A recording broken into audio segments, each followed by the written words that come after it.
CM KCR ने बंजर भूमि को लेकर विधानसभा में एक अहम ऐलान किया है और इस महीने के अंत तक यह घोषणा की गई है कि बंजर भूमि के लिए पट्टा वितरित किया जाएगा। उन्होंने विधानसभा के मंच पर खुलासा किया है कि जमीनी स्तर पर गणना की गई है और यह पाया गया है कि राज्य में 11.50 लाख एकड़ बंजर भूमि है। उन्होंने चेतावनी दी है कि यह संख्या इसी तक सीमित होनी चाहिए और यदि जंगलों को फिर से काटा गया तो वे असंतुष्ट नहीं होंगे। राज्य में 66 लाख एकड़ जंगलों की रक्षा के लिए सशस्त्र बलों को तैनात किया जाएगा। पट्टा प्राप्त करने के लिए ग्रामवार संकल्प लेना चाहिए। इस प्रस्ताव पर पार्टी के सभी नेताओं, आदिवासी बुजुर्गों, सरपंच और एमपीटीसी को हस्ताक्षर करने होंगे। यह स्पष्ट किया गया है कि जिन गांवों में ऐसा कोई संकल्प नहीं लिया गया है वहां पट्टा का वितरण नहीं किया जाएगा। कुछ लोग छत्तीसगढ़ से गठों को लाते हैं और जंगलों को काटते हैं, वन अधिकारियों पर हमला करते हैं। हम उन्हें रायतू बंधु भी दे रहे हैं और भदाद्री जिलों के आदिवासी आवासों में 400 करोड़ रुपए मंजूर किए गए और 3 चरण बिजली कनेक्शन दिए गए हैं। पूर्ण सर्वेक्षण के 11.5 लाख एकड़ वितरित किए जाएंगे और सीएम ने कहा है कि जल आवास भी प्रदान किया जाएगा। चंद्रयानगुट्टा विधायक असरुद्दीन ओवैसी ने एक बार फिर सनसनीखेज टिप्पणी की है और उन्होंने नाराजगी जताते हुए कुछ लोग पुराने शहर की आलोचना कर रहे हैं। वे आलोचना कर रहे हैं कि पुराने शहर में बिजली चोरी हो रही है, अगर होगी तो रोक देंगे। विधानसभा में ओवैसी ने मांग की है कि बिजली मंत्री इस पर स्पष्टीकरण दें। उन्होंने सरकार से बिजली एसीडी चार्ज वसूलने के बारे में सोचने को कहा है। So some of the political leaders are blaming South Zone of Old City. Continuously they are blaming. और बार बार ये बात कहते हैं कि हुकूमत को हिम्मत नहीं है पुराने शहर में जाने के लिए। पुराने शहर में पावर की चोरी हो रही है, पुराने शहर में पावर के चोरी हो रही है। मैं हुकूमत से जिम्मेदारी के साथ कह रहा हूं कि मैंने इलेक्ट्रिसिटी डिपार्टमेंट के साथ बैठकर रिव्यू किया और उनसे पूछा तो उन्होंने कहा कि 95% कलेक्शन है जो सप्लाई हो रहा है। पुराने शहर में कहीं पर भी चोरी नहीं हो रही है। पुराने शहर को बदनाम किया जा रहा है। अगर मैं गलत हूं तो मैं मिनिस्टर साहब से कहूंगा कि आप जब रिप्लाई दे रहे हैं तो आप वाजे कर दें, साफ कर दें, क्लियर कर दें और बता दें कि क्या पुराने शहर में चोरी है। अगर वाकई में अगर चोरी हो रही है तो मैं वादा करता हूं हम ठहर कर आपकी जितनी भी चोरी है उसको खत्म करेंगे और बराबर पैसा आपको दिलाएंगे। हम इस बात को कतई नहीं मानते कि पुराने शहर में चोरी हो रही है। Sir honourable deputy speaker sir, उसके साथ sir we need to replace 11 kV 185 square mm UG cable of feeder lines from Kandikal Gate substation to Naseeb Nagar, Phulbagh, Patel Nagar, Rakshapuram, Kandikal Gate, etc. The present cable was damaged with 20 joints in each cable, sir. 20 joints each cable mein. Present electrical transformers are overloaded, sir. Sir, need to enhance their capacity. Most of the electrical station should be bifurcated, sir, and circuits to be created in old city area, sir. Existing sections services are overburdened with 30,000, 60,000 services. What is the norm saying, sir? The norm is saying one section should have 12,000 to 15,000 services only, and this has been done in new city के 12,000 से 15,000 services, लेकिन old city के area में 60,000, 50,000 services are there. So I request through you, Honorable Deputy Speaker, sir, to the Minister Sahab to kindly look into this, sir. Example, Chandranagutta, in one section, 42,000 services. Miralam section, 55,000 services. Chandulal Baradari section, 48,000 services. Attapur section, 58,000, sir. Sir, existing transformers capacity should be enhanced, sir. Replaced with 160 kVA, 160 to 315 kVA, 315 to 500 kVA. On 100 kVA transformers can bear only 70 to 80 kVA load of services, but here the services are overloaded. Speaker Pocharam Srinivas Reddy के जन्मदिन के मौके पर विधानसभा देवी मंदिर में पूजा अर्चना की गई और इसके बाद पौधारोपण किया गया है। मेरे बचपन के दोस्त सलाम बिन अली खान के परिवार के प्रति मेरी गहरी संवेदना है, इसलिए निर्वाचन क्षेत्र में जन्मदिन समारोह रद्द कर दिया गया है। अध्यक्ष पोचाराम श्रीनिवास रेड्डी अपने मित्र के निधन से दुखी है। उन्होंने कहा है कि वह विशेष हेलीकॉप्टर से उनके अंतिम संस्कार में जाएंगे। स्पीकर पोचाराम श्रीनिवास को जन्मदिन की बधाई देते हुए मंत्री एरबेला ने कहा है कि पूर्व में उन्होंने डीसीसीबी बैंक के अध्यक्ष और पोर्टी पार्टी अध्यक्ष के रूप में एक साथ काम किया था। उन्होंने याद किया है कि तत्कालीन सीएम एनटीआर उनसे कहा करते थे कि उन्हें देखकर काम करना सीखो। इसके बाद उन्होंने विधानसभा में समर्थन पेंशन को लेकर पूछे गए सवालों का जवाब दिया है। उन्होंने कहा है कि भाजपा शासित राज्यों में 1000 लोगों के गांव में 60-70 लोग को पेंशन दी जाती है, जबकि तेलंगाना में 6700 लोग को पेंशन दी जाती है। टीपीसीसी प्रमुख रेवंत रेड्डी ने कहा है कि राज्य के लोगों द्वारा सीएम केसीआर को दिया गया कार्यकाल समाप्त हो गया और यह निश्चित है कि अगले चुनाव में उनकी हार होगी। उन्होंने कहा है कि सरकार ने जनता से किया कोई वादा पूरा नहीं किया है। मीडिया से बातचीत के दौरान उन्होंने केसीआर के शासन पर निशाना साधा। उन्होंने आरोप लगाया कि प्रदेश में 2003 से पहले की तरह बिजली कटौती हो रही है। किसानों के लिए 24 घंटे बिजली देने की बड़ी घोषणा करने वाले केसीआर की क्रियान्वयन में पीछे न हटने पर आलोचना हुई है। निजी बिजली कंपनियों से 50% कमीशन वसूलने वाले मुख्यमंत्री को इस कदर बरगलाया गया कि ट्रांसको को और जैनको को 60,000 करोड़ रुपए के कर्ज में डुबो दिया गया। रेवंत रेड्डी ने आरोप लगाया कि बिजली खरीद में हजारों करोड़ का घोटाला हुआ है और हालांकि अधिशेष बिजली की आपूर्ति करने के लिए आगे आया है, लेकिन सीएम ने कहा है कि उन्होंने इसे अपने भरोसेमंद बैंकों से कमीशन और शुल्क के साथ खरीदा है। छत्तीसगढ़ बिजली सौदा त्रुटिपूर्ण है, हस्तांतरण प्राधिकरण का कहना है।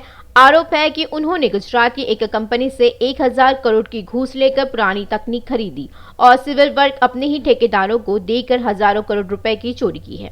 रेवंत ने आलोचना की है कि अगर यदाद्री पावर प्लांट को बिना टेंडर के बीएचईएल को सौंप दिया गया तो यह 9 साल बाद भी पूरा नहीं होगा। रेवंत ने कहा है कि बिजली के लिए एक बार फिर बशीरबाग जैसा आंदोलन करने की जरूरत है और उन्होंने कहा है कि कम्युनिस्टों को तय करना चाहिए कि वे लुटेरों के पक्ष में खड़े होंगे या जनता के पक्ष में लड़ेंगे। केंद्रीय गृह मंत्री अमित शाह आज हैदराबाद आएंगे। वह कल सरदार वल्लभ भाई पटेल पुलिस अकेडमी के होने वाली आईपीएस अधिकारियों की पासिंग आउट परेड के मुख्य अतिथि के तौर पर शामिल होंगे। अकेडमी के निदेशक एएस राजन ने पिछले गुरुवार को खुलासा किया है कि रंगारेड्डी जिले के श्रीरामपल्ली में राष्ट्रीय पुलिस अकेडमी में सभी 195 आईपीएस अधिकारियों के लिए पासिंग आउट परेड आयोजित की जाएगी। प्रशिक्षण पूरा करने वालों में 129 पुरुष और 37 महिलाएं थी, जिनमें 29 रॉयल भूटान और नेपाल के थे। राज्य ने कहा है कि अमित शाह ट्रेनिंग में उत्कृष्ट प्रदर्शन करने वाले प्रोबेशनरी आईपीएस की ट्रॉफी प्रदान करेंगे। भाजपा विधायक राजा सिंह प्रगति भवन गए। शुक्रवार को गोशामहल विधायक राजा सिंह सीएम केसीआर से गाड़ी बदलने की मांग करने प्रगति भवन गए और कहा है कि उन्हें दिया गया बुलेट प्रूफ वाहन बार बार खराब हो रहा है और वह उनकी शिकायतों पर ध्यान नहीं दे रहे हैं। वह अपने साथ लाए बुलेट प्रूफ वाहन को प्रगति भवन के सामने छोड़ गया। राजा सिंह को पुलिस ने रोककर गिरफ्तार कर लिया। हालांकि विधानसभा की बैठक के बाद घर जाते वक्त बुलेट प्रूफ कार में सफर करते वक्त कार का टायर फट गया। इससे पहले भी कई बार वाहन को परेशानी हो चुकी है। ज्ञात हो कि राजा सिंह ने बताया कि दूसरी कार आवंटित करने के लिए सरकार को कई बार पत्र लिखने के बावजूद कोई जवाब नहीं मिला और वे पुरानी कार को मरम्मत के लिए भेज रहे थे। बुलेट प्रूफ गाड़ी देने आया वापस सर ऐसी तो गाड़ी है मुख्यमंत्री जी, जो टायर निकल जाता है जी, गाड़ी बीच में रुक जाती है जी, ठीक है। शोकटॉप के लिए गाड़ी दिएगा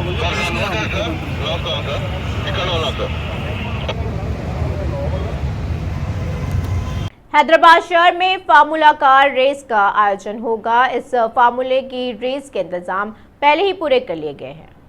इस पृष्ठभूमि में फार्मूला रेस पास भी जारी किए गए हैं और इस रेस को करीब से देखने के लिए शहर के लोग काफी दिलचस्पी ले रहे हैं। नतीजतन लोग पास काउंटर पर लाइन में लग गए और आम जनता के साथ साथ जीएचएमसी के कर्मचारी, अन्य विभाग के कर्मचारी, मीडिया प्रतिनिधि और मीडिया कंपनी के कर्मचारी भी कतार में बड़ी संख्या में प्रतीक्षा कर रहे थे।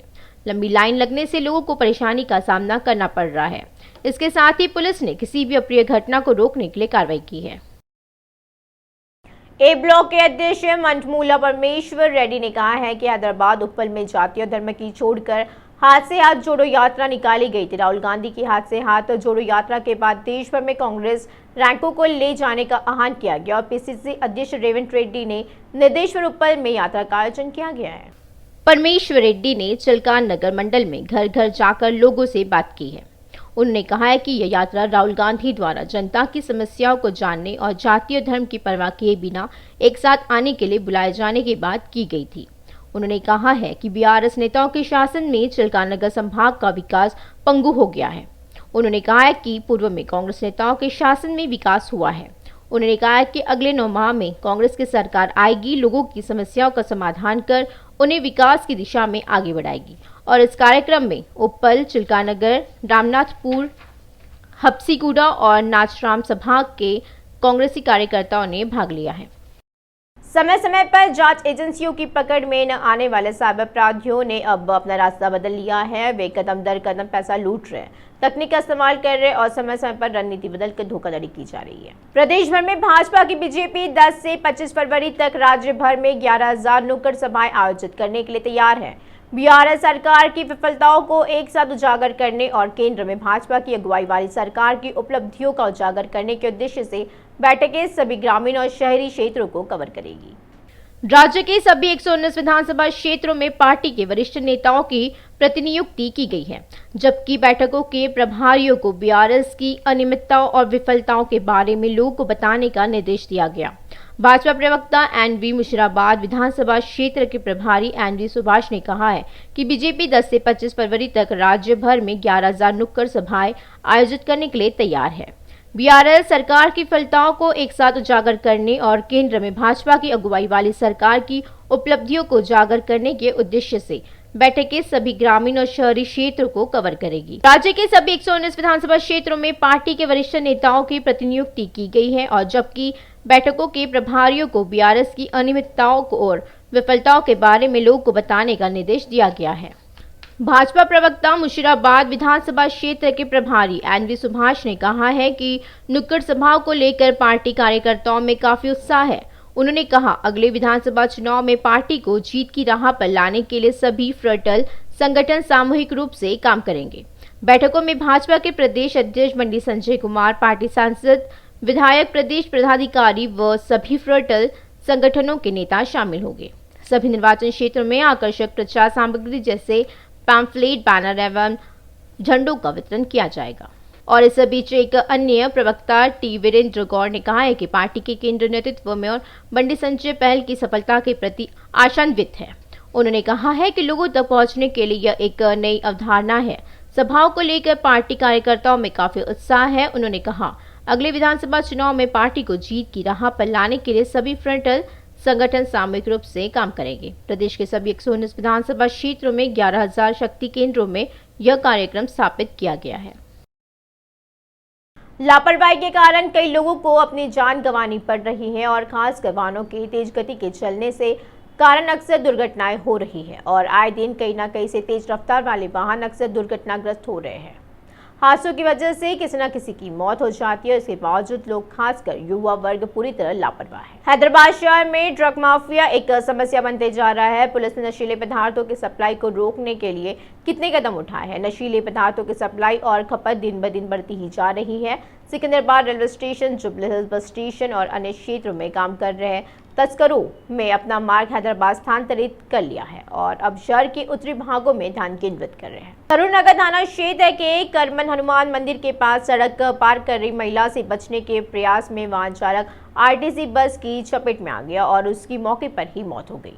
आरटीसी बस के नीचे गिरकर एक व्यक्ति की मौत हो गई। मृतक की पहचान संतोष के रूप में हुई है। सीसी कैमरों में रिकॉर्ड हुए दुर्घटना के दृश्यों के माध्यम से मामला दर्ज कर जांच की जा रही है। सरूनगर पुलिस ने शव को पोस्टमार्टम के लिए उस्मानिया अस्पताल भेज दिया है।